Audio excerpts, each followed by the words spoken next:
और जब गौण अंत्यत्व रहेगा तो जैसे आप आगे न्याय लगाने वाले हो, जब ये प्रश्न किया जाएगा कि इन नकार आदि अनुबंधों को अचकार्य क्यों नहीं होते हैं, तो वहाँ ये आप उत्तर में एक उत्तर ये भी देने वाले हो, अप्रधानत्वात्, है ना, प्रधाना प्रधानयोः प्रधाने कार्य संप्रत्ययः।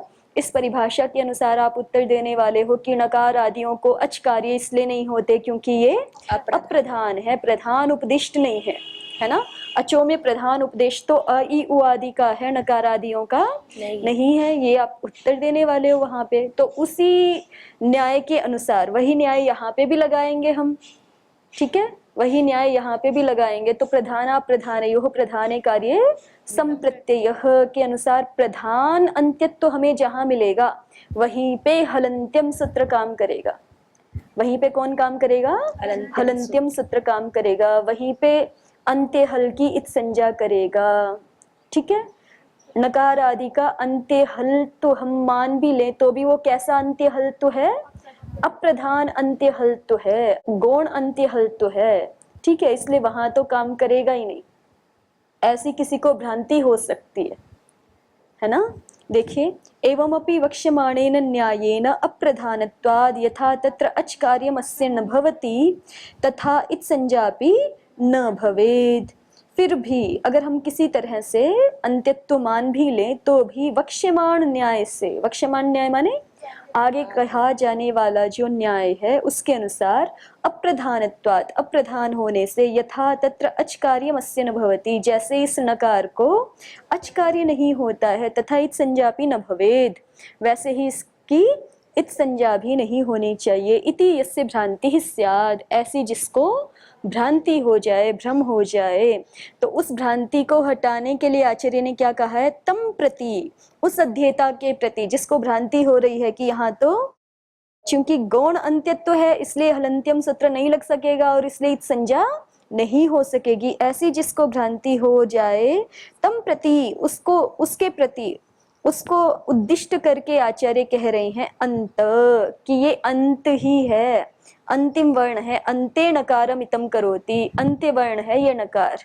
ठीक है, और इतम और इत संज्ञा भी है ही इसकी, ठीक है। अब कैसे है सो हम समझेंगे, लेकिन ये स्पष्ट है कि ये अंत्य भी है और इसकी इत संज्ञा भी है। तम प्रति अंत्य इति उक्तम इतम इति च, उस अध्येता के प्रति, उस भ्रांत अध्येता के प्रति आचार्य अंत्य इस पद का उच्चारण कर रहे हैं और इतम इस पद का उच्चारण कर रहे हैं। यद्यपि पूर्वोत्तर वर्णापेक्षया अस्य मध्य भावः, ठीक है, आपकी बात की पूर्वोत्तर दोनों वर्णों की अपेक्षा से देखेंगे तो इसका मध्य भाव है, तथापि पूर्व वर्णापेक्षा अंत्यत्वम अस्त्येव, फिर भी पूर्व वर्णों की अपेक्षा तो अंत्यत्व है ही। सती च तस्मिन्, और जब पूर्व वर्णों की अपेक्षा अंत्यत्व है ही तो अप्रधानस्य अपि संज्ञा भवितव्यम, यद्यपि अप्रधान अंत्यत्व है ना, क्योंकि मुख्य अंत्यत्व तो किसका है? हल्के लकार का है केवल, तो अन्य सबका जितने भी नकार ककार आदि हैं उन सबका अप्रधान अंत्यत्व है, लेकिन फिर भी इत संज्ञया भवितव्यम, फिर भी उनकी इत संज्ञा होनी ही चाहिए। क्यों? उपदेश सामर्थ्यात्, उपदेश सामर्थ्य से, नहीं तो उपदेश करना क्या हो जाएगा? व्यर्थ हो जाएगा। अन्यथा ही तद उपदेश वैयर्थ्यम स्यात्, नहीं तो उन नकार आदियों के उपदेश की वैयर्थता हो जाएगी। आदिरंत्येन, क्यों व्यर्थता हो जाएगी उसको आगे दिखाया है। आदिरंत्येन सहेता इत्यनेन अनित्यमादिकः संज्ञाः यथा स्युः इत्येवम् अर्थो नकारादीनाम् अनुबन्धानाम् उपदेशः। नकार आदि अनुबंध क्यों लगाए आचार्य ने बीच बीच में? अनादि संज्ञाएं बन सके, आदिरंत्येन सहेता सूत्र की प्रवृत्ति हो सके और अंत्य इत संज्ञक के रूप में उन नकार आदियों को पकड़ के हम संज्ञाएं बना सके उनसे, इसीलिए तो है ना। हाँ देव प्रतिज्ञा जी, किस लिए है? अ ई उण का नकार, रील रिक का ककार, ए ओंग का गकार, आई औच का चकार आदि को हम क्या कर सके?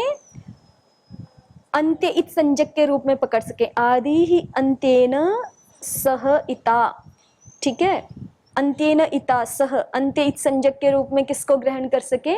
नकार ककार चकार आदियों को ग्रहण कर सके और फिर उनसे संज्ञाएं बना सके, इसीलिए तो किया है ना उपदेश, ठीक है। तो अगर इनको अंत्यित कह ही नहीं सकेंगे हम, अगर नकार आदियों को अंत्यित कह ही नहीं सकेंगे तो आदिरंत्येन सहेता सूत्र तो लग नहीं सकेगा ना, और लग नहीं सकेगा तो फिर नकार आदियों का उपदेश करना व्यर्थ हो जाएगा, अणादि संज्ञाएं तो बन ही नहीं पाएंगी। तो स च तदर्थः, वह कौन? नकारादियों का उपदेश। तदर्थः, तदर्थ माने अनादि संज्ञार्थः, ठीक है। अनादि संज्ञाओं के लिए कब हो सकता है? तभी हो सकता है जब इन नकार आदियों को हम अंत्य भी स्वीकार करें और इत भी स्वीकार करें, इत संज्ञक भी स्वीकार करें। असत्याम इत संज्ञायाम न स्यात्, अगर नकार आदियों की इत संज्ञा नहीं हो तो फिर ये प्रयोजन सिद्ध नहीं हो पाएगा। इतनी बात पूरी हुई। पद्मंजरीकार ने इसको अलग ढंग से दिखाया था, उसको हम पहले एक बार थोड़ा सा देख चुके हैं, अभी पूरा देखते हैं। न्यासकार की बात स्पष्ट हो गई ना? ये शंका तो ठीक है कि इनका गौण अंत्यत्व है, लेकिन न्यासकार ने समाधान क्या दिया है कि भले ही गौण अंत्यत्व है, लेकिन चूंकि उपदेश किया है आचार्य ने, तो उपदेश करण सामर्थ्य से ही हम यहाँ पे गौण में भी कार्य कर लेंगे। गौण में भी हलंत्यम सूत्र की प्रवृत्ति हो करके इत संज्ञा हो ही जाएगी, ठीक है, उपदेश सामर्थ्य से। नहीं तो अगर गौण में प्रवृत्ति नहीं कराएंगे हलंत्यम सूत्र की यहाँ पे, तो नकार आदियों का उपदेश करना ही व्यर्थ हो जाएगा, ठीक है। इसलिए प्रधाना प्रधाना यो हो प्रधाने कार्य संप्रत्यय न्याय यहाँ पे बाधित हो रहा है, नहीं लगेगा, ठीक है। क्यों? उपदेश सामर्थ्यात, नकार आदि नाम उपदेश सामर्थ्यात, ये प्रयोजन दिया है न्यासकार ने, ठीक है, ये समाधान दिया है। अब पद्मंजरीकार की दृष्टि से देखते हैं। अंतेति, अंतेति पे लिख रहे हैं यद्यपि नकार से पूर्वोत्तर वर्णापेक्षया मध्य भाव, यद्यपि नकार का पूर्वोत्तर वर्णों की अपेक्षा से क्या है? मध्य भाव है। तथापि पूर्वापेक्षम अंत्यत्वम अस्त्येव, लेकिन फिर भी पूर्व वर्णों की अपेक्षा से तो इसका अंत्यत्व है ही। हलंत्यम इत्यत्र ही अंत्यत्वम आश्रितम, और हलंत्यम इस सूत्र में केवल अंत्यत्व का आश्रय किया है, न मध्यत्वम प्रतिषिद्धम, मध्य भाव उसका हो कि नहीं हो इस बारे में कुछ कहा नहीं है, प्रतिषेध नहीं किया है कि जिसका अंत्यत्व है उसका मध्यत्व किसी की अपेक्षा से नहीं होना चाहिए, ऐसा निषेध तो नहीं किया ना। उनको तो केवल क्या अभीष्ट है कि किसी की दृष्टि से अंत्यत्व होना चाहिए, तो अंत्यत्व तो है ही। तच्च अंत्यत्वम अस्त्येव, वह अंत्यत्व है ही। मध्यत्वम तु सदपि अनाश्रितत्वाद् अकिंचित करमिति भावः, मध्यत्व यद्यपि है लेकिन चूंकि हलंत्यम सूत्र में वो अनाश्रित है, इसलिए अकिंचित कर माने उससे कोई फर्क नहीं पड़ेगा, ना कोई लाभ है उससे ना कोई हानि है, ठीक है। एक समाधान तो ये दिया। फिर भी कोई शंका कर सकता है कि ननु एवं अपि, कि चलो आपकी बात मान ली हमने कि हलंत्यम सूत्र में केवल अंत्यत्व आश्रित है और वो नकार आदियों का भी है ही पूर्व वर्णों की अपेक्षा से, मध्य भाव के बारे में कुछ कहा नहीं तो उससे कुछ फर्क पड़ता नहीं। लेकिन फिर भी एक समस्या है, क्या? ननु एवं अपि अप्रधानत्वाद यथा अच कार्यम न भवति तथा इत संज्ञापि न स्याद्। फिर भी हम ये कह सकते हैं कि ये जो नकार आदियों का अंत्यत्व है ये अप्रधान है, ठीक है। मुख्य अंत्यत्व तो हल्के ल का है, बाकी सबका तो बीच में जितने भी अनुबंध आए चूंकि वो पूर्वोत्तर वर्णों के मध्य में है, इसलिए पूर्व वर्णों की अपेक्षा से भले ही उनका अंत्यत्व रहे, लेकिन बाद वाले वर्णों की अपेक्षा से उनका मध्य भाव भी है। कहाँ तक? कपय के यकार तक ये समस्या आएगी, है ना, ठीक है। हल्का लकार अंत्य है क्योंकि उसके बाद तो अन्य वर्ण पढ़ नहीं रहे हैं, वर्णोपदेश आगे नहीं चल रहा है ना, तो वो सब वर्णों की दृष्टि से अंतिम में है, तो उसका तो प्रधान अंत्यत्व बन गया। लेकिन उससे पहले जितने भी हमारे श शर का रेफ है या कपय का यकार है या खफ छठ थ चट तव का वकार है, सब में यही समस्या आएगी कि वो पूर्व वर्णों की अपेक्षा से तो यद्यपि अंत्य है, लेकिन उत्तर वर्णों की अपेक्षा से वो, उत्तर भावी वर्णों की अपेक्षा से वो पूर्व भी है, इसलिए उनका मध्य भाव हो रहा है, ठीक है। तो उनका अंत्यत्व कैसा हो गया? इसलिए गौण हो गया, अप्रधान हो गया।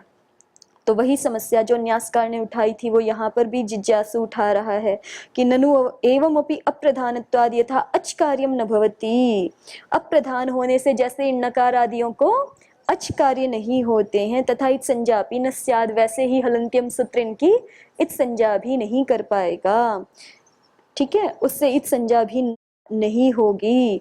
इति आशंक्य आह, ऐसी आशंका करके, ऐसी आशंका किसी के मन में हो सकती है ना, ये समझ करके आचार्य पहले से ही कह रहे हैं अंत्यम इतम करोति, अंते नकारम इतम करोति। तो इतम करोति का मतलब है कि नहीं, इनकी इत संज्ञा हो ही जाती है, तो इत संज्ञा कैसे हो जाएगी? तो उसका उत्तर दे रहे हैं, देखिए, अप्राधान्यम अनादि संज्ञासु अनंतर्भावात् स्यात् स च सहेता इति वचनात् इत संज्ञा पूर्वक इति भावः। अप्राधान्यम अनादि संज्ञासु अनंतर्भावात् स्यात्, कि अप्राधान्य इनका क्यों है? कि अनादि संज्ञा के अंतर्भूत ये नहीं है। ठीक है, देखिए जो पहले बात कही थी ना कि इनको अच कार्य नहीं होते अप्रधान होने से, तो वो अप्राधान्य दिखा रहे हैं कि वो अप्राधान्य क्यों है इनका, क्योंकि अप्राधान्यम अनादि संज्ञासु अनंतर्भावात् स्यात्। अप्राधान्य इसलिए है कि ये अनादि संज्ञाओं के अंतर्गत आ नहीं रहे। स च सहेता इति वचनाद इत संज्ञा पूर्वक इति भावः। वो जो अनादि प्रत्याहार हैं वो सहेता इति वचनाद, सहेता आदिरंत्येन सहेता सूत्र से बनते हैं जितने भी प्रत्याहार हैं, तो उस सूत्र में सहेता इस वचन के कारण से इत संज्ञा पूर्वकः, इत संज्ञा पूर्वक ये प्रत्याहार निर्मित होते हैं। इस पंक्ति को फिर से देखिए, जिज्ञासु ने शंका की है कि ननु एवमपि अप्रधानत्वाद यथाच कार्यम न भवति तथा इत संज्ञमपि न स्यात्। ठीक है, इत संज्ञा भी नहीं होगी, उसका उत्तर दे दिया है आचार्य ने उस शंका का कि नहीं, कि यहाँ पे इत संज्ञा हो ही जाती है। अंत्यम इतम करोति प्रत्याहारार्थम, और इत संज्ञा क्यों हो जाती है उसका उत्तर हम देख चुके हैं न्यास में, कि इत संज्ञा यहाँ हो ही जाएगी इसलिए क्योंकि अगर इत संज्ञा यहाँ नहीं करेंगे तो उपदेश के, नकार आदि के उपदेश की व्यर्थता हो जाएगी। इसलिए उपदेश सामर्थ्य से, चूंकि उपदेश व्यर्थ हो रहा है, कौन सा न्याय अगर यहाँ लगा दे हम, प्रधाना प्रधानयोः प्रधाने कार्य संप्रत्ययः, इस न्याय के अनुसार अगर हम यहाँ हलन्त्यम सूत्र की प्रवृत्ति कराएं और नकार आदियों की संज्ञा ना करें तो नकार आदियों का उपदेश व्यर्थ हो रहा है। तो उपदेश सामर्थ्य से ही यहाँ पे नकार आदियों के संदर्भ में जब हम हलन्त्यम सूत्र लगाना चाहते हैं तो प्रधाना प्रधानयोः प्रधाने कार्य संप्रत्ययः इस न्याय की प्रवृत्ति नहीं होगी। जैसे प्रधान अंत्य हल का इत संज्ञकत्व होता है, वैसे ही अप्रधान अंत्य हल का भी क्या हो जाएगा, इत संज्ञकत्व हो जाएगा, इत संज्ञा हो जाएगी। ठीक है, अप्राधान्यम अनादि संज्ञासु अनंतर्भावात् स्यात्, और अप्राधान्य अनादि संज्ञाओं में आपकी पुस्तक में क्या पाठ छपा है, अनादि संज्ञासु अंतर्भावात् कि अनादि संज्ञासु अनंतर्भावात्? अनंतर्भावात् छपा है। अप्राधान्यम अनादि संज्ञासु अनंतर्भावात् स्यात्। अप्राधान्य क्यों होगा? क्योंकि अनादि संज्ञाओं के अंतर्गत इनकी गणना होती नहीं है, नकार आदि की नहीं होती ना। अण से किसको लिया जाता है? केवल अ ई उ को ही लिया जाता है, नकार आदि को तो नहीं लिया जाता, नहीं लिया जाता ना। क्यों नहीं लिया जाता? तो कह रहे हैं स च सहेता इति वचनाद इत संज्ञा पूर्वक इति भावः। वो अनंतर भाव इसलिए हो रहा है क्योंकि सहेता ऐसा कह करके हमने प्रत्याहार संज्ञा का निर्माण किया है। अच अक अण आदि जो भी बना रहे हैं आदिरंत्येन सहेता सूत्र से बना रहे हैं ना, इसका मतलब पहले ही नकार आदि का क्या हो गया? इत संज्ञकत्व हो गया है ना। ठीक है, इत संज्ञकत्व हो गया, और इत संज्ञा होते ही तो क्या हो जाता है? तस्य लोपः। तो वो संज्ञा के अंतर्गत उनकी गणना हो नहीं पा रही। ठीक है, इसलिए उनको अचादि कार्य होंगे नहीं। संज्ञा में तो दिखेंगे ही क्योंकि अंत्येन इतासह ऐसा कह रखा है, आदि ही अंत्येन इतासह, आदि अंत्य इत के साथ मिलकर के संज्ञा करेगा, वो कह रखा है, वो तो ठीक है।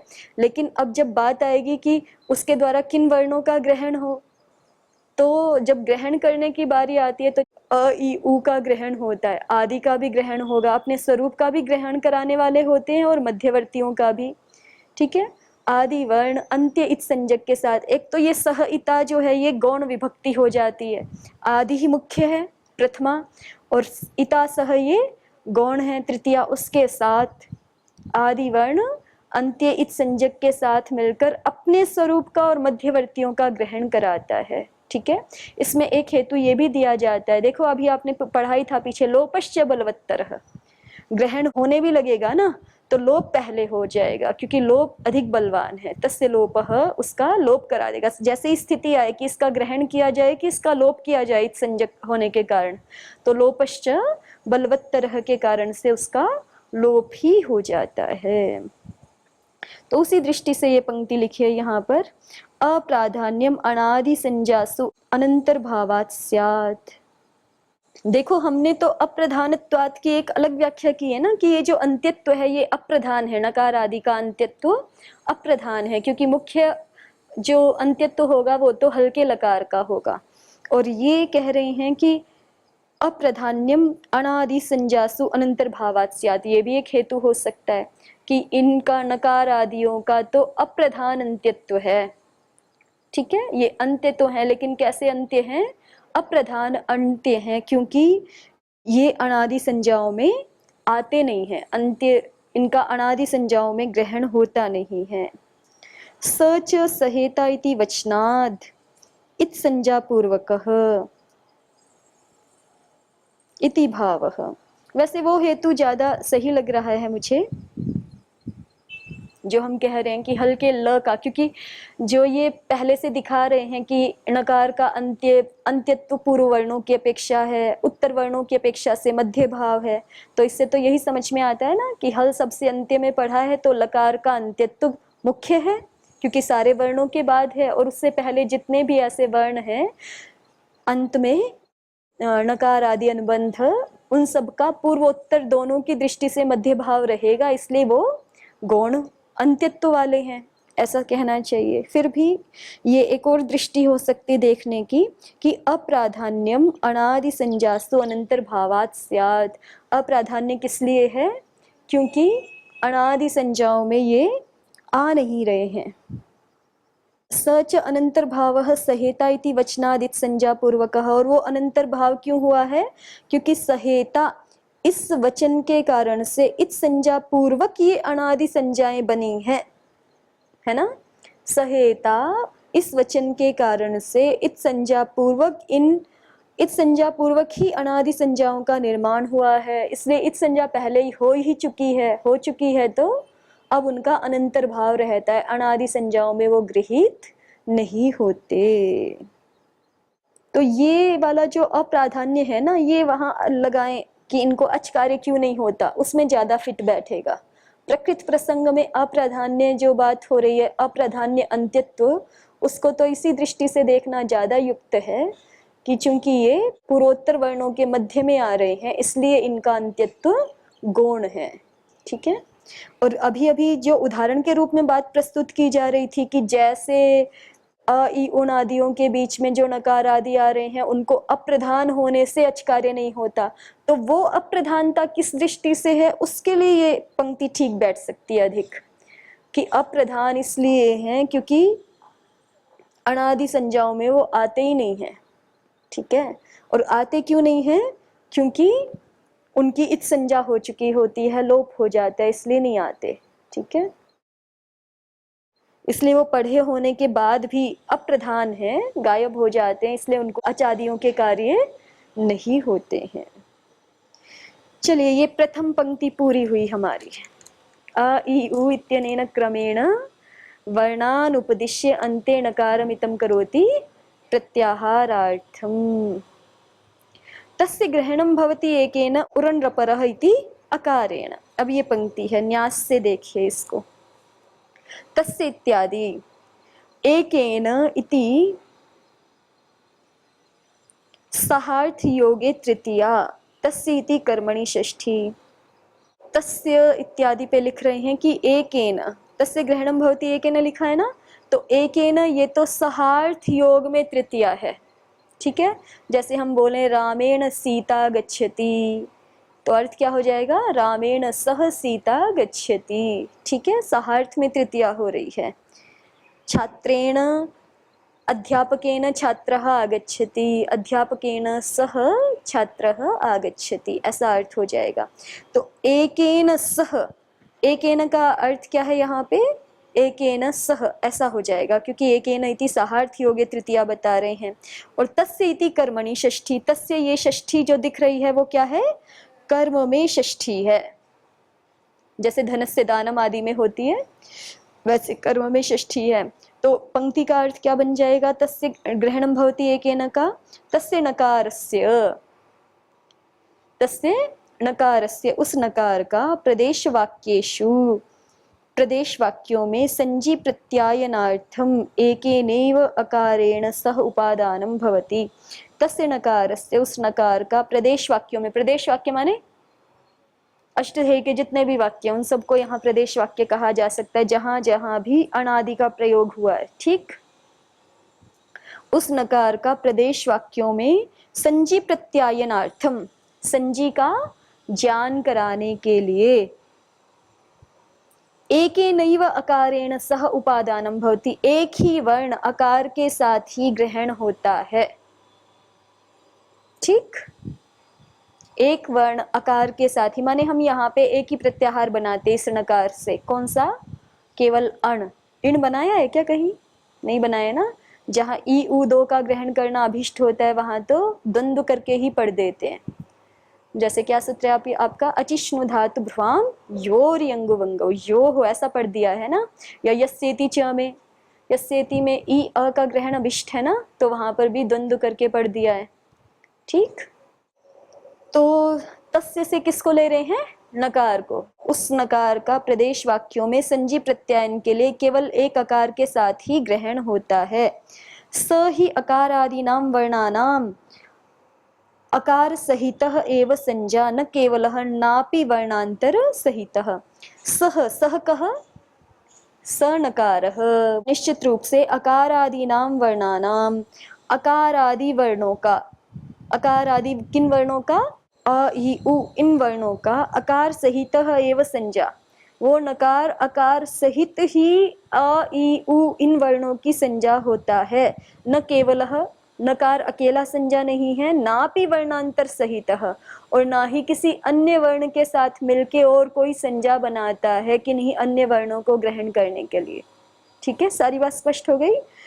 वो नकार अकार आदि वर्णों का अकार सहित एव संज्ञा, अकार के साथ ही संज्ञा होता है। न केवल अकेला संज्ञा रूप नहीं होता है, ना भी वर्णांतर सहित, ना ही अन्य किन्हीं वर्णों के साथ मिलकर के संज्ञा रूप होता है। तस्मात् प्रत्यायनार्थम तेनैव सह उपादीयते, तस्मात् उस कारण से, प्रत्यायनार्थम प्रत्यायन के लिए, ज्ञान कराने के लिए, ज्ञान कराने के लिए, तेनैव सह उपादीयते, तेनैव सह अकारेणैव सह, अकार के साथ ही, उपादीयते गृह्यते ग्रहण किया जाता है। न केवलः अकेला भी नहीं, ना भी वर्णांतर सहित, और ना ही वर्णांतर के साथ। एक व्याख्या हो गई इसकी। ठीक है, अन्य तो आहुः, अन्य आचार्य कहते हैं तस्य इति कर्तरि षष्ठी, तस्य ये कर्ता में षष्ठी है। एकेन इति च सहयोगे तृतीया, और एकेन में तो वही तृतीया है, सहयोग वाली तृतीया। तो तेन अयम अर्थ, उससे ये अर्थ हो जाएगा, आदि वर्ण सहितः नकारः अन्येषां मध्यपातीनां वर्णानां ग्राहको भवति आदि वर्णस्य च इति। तस्य ये कर्ता में षष्ठी है, तस्य ये क्या है? कर्ता में षष्ठी है। और अगर ये कर्ता में षष्ठी है तो इसका मतलब ये हो जाएगा, आदि वर्ण सहितः नकारः, आदि वर्ण सहित नकार अन्य मध्यपाती वर्णों का ग्राहक होता है, आदि वर्णस्य च, और आदि वर्ण का भी ग्राहक होता है। क्योंकि देखिए इसको कर्तृवाच्य में बदलिए, तस्य ग्रहणम भवति एकेन, ये वाक्य है ना आपका मूल, इसको कर्तृवाच्य में बदलेंगे तो क्या हो, मतलब तस्य को हम कर्तृषष्ठी मान रहे हैं, तो तस्य ग्रहणम, इसका मतलब स गृह्णाति एकेन उरनरपरः इति अकारेण, ऐसा बनेगा ना। तो सह कह, जो पहले बात हो रही है वह नकार एक आकार के साथ मिलकर के ग्रहण करवाता है अन्यों का और अपने स्वरूप का भी, वो आदिरंत्येन संहिता की सहायता से। ठीक है, क्योंकि वहां पे समरूपम की भी अनुवृत्ति है ना, अपने स्वरूप का भी ग्रहण करवा देता है। ये अर्थ लेना पड़ेगा। और भी अर्थ कर रहे हैं, उनको हम अग्रिम कक्षा में देखेंगे।